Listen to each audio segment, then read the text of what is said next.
हम असेंबली को, जो असेंबली कंडीशन में है, अगर असेंबली कंडीशन में प्रॉपर टूल है तो हम किस तरीके से उसे फिट कर सकते हैं वो दिखाते हैं। तो ये हमारा पुलर होता है जिसमें हम इस तरीके से नट लगा के, ये नट में 4 खांचे होते हैं, उस तरीके से पुलर से इसको टाइट कर सकते हैं। और ये इस वाले पुलर से हम उसको होल्ड कर सकते हैं जिससे कि असेंबली को फिक्स किया जा सके। ये हमने इस तरीके से इसमें लगा दिया और इस तरीके से हम इसको टाइट कर सकते हैं। ये नट हम इसका इस तरीके से टाइट कर सकते हैं।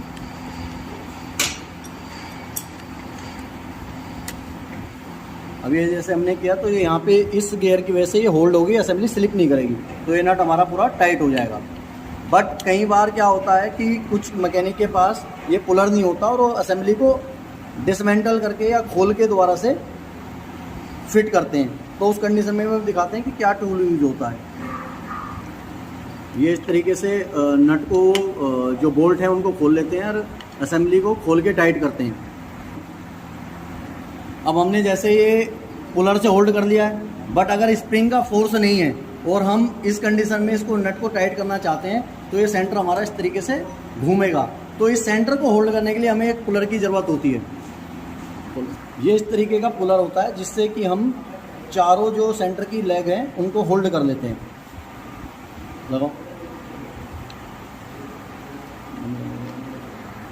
अब हम इस पुलर से इस तरीके से क्लच सेंटर को होल्ड कर लेते हैं और नट को टाइट करते हैं।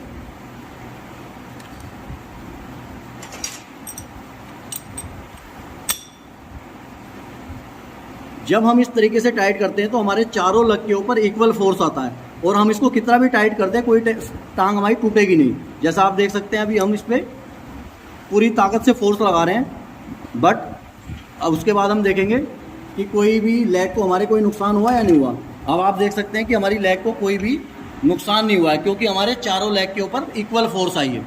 बट कई बार क्या होता है मैकेनिक में, जैसे आप हमारा पुलर भी देखेंगे, ये लोड आके कई बार ये क्रैक हो जाती हैं टांगे या किसी भी कारण से। तो कई बार क्या होता है कि एक या दो टांग टूट जाती है तो दो टांग से ही पकड़ के, वो दो लेग को पकड़ के ही टाइट करने की कोशिश करता है, तो उसकी वजह से ये लेग टूटने की चांसेस बन जाते हैं। और कई बार ये पुलर भी नहीं होता है, तो पुलर ना होने के कारण वो इस तरीके से इसमें लेग के अंदर लेग में पेचकस फंसा के या गोटी फंसा के इसको होल्ड करने की कोशिश करता है, जिससे अनइवन फोर्स आता है एक लेग के ऊपर और वो लेग ब्रेक होने के चांस बनते हैं और जो टूटती है वो लेग का टूटने का कारण यही होता है। और कई बार क्या होता है कि उनके पास ये टाइट करने वाला पुलर भी नहीं होता है, जिसके कारण वो क्या करते हैं कि छेनी हथौड़े से भी इसको इस तरीके से ठोक के नट को टाइट करते हैं। तो कई बार क्या होता है छेनी हथौड़े की वजह से जो फोर्स आता है वो कई बार स्लिप करके लेग पे भी जा लगता है, उसकी वजह से भी कई बार लेग टूट जाती है। लेकिन अगर हम प्रॉपर, हमारे पास टूल हैं, अगर हम कंप्लीट असेंबली को फिट कर रहे हैं और उसका ये वाला टूल हमारे पास है, ये पुलर हमारे पास है, ये टूल है, तो कभी ये लेग नहीं टूट सकता।